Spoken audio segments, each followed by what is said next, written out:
София – столица на България. Град София е столицата и най-големият град в България. Тя е 14-тият по големина град в Европейския съюз.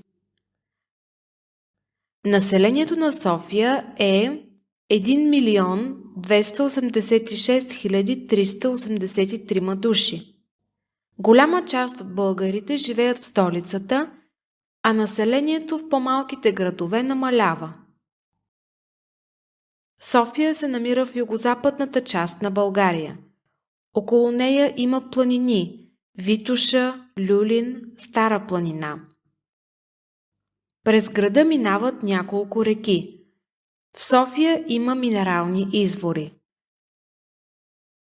В София има много университети, музеи, театри, кина и много исторически паметници. На много места има разкопки от древния римски град Сердика.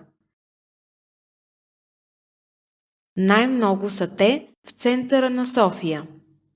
Там има много стари църкви.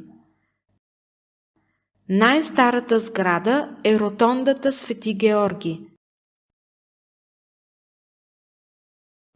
Тя е от 4 век, когато Сердика е резиденция на римските императори Галерий и Константин Велики.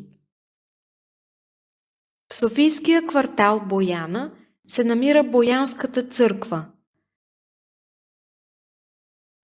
Тя също е много стара и има запазени стари стенописи – фрески.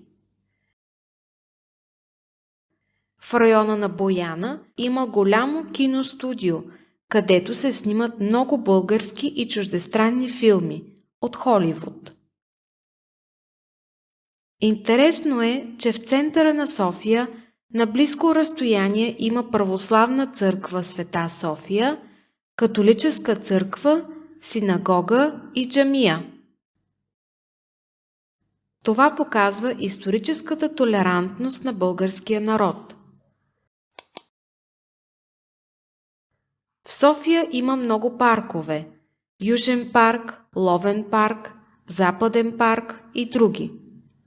Най-големият парк е Борисовата градина с площ 3 квадратни километра.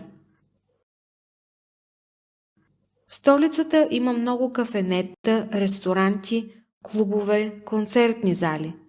Затова животът в София тече и през деня, и през нощта.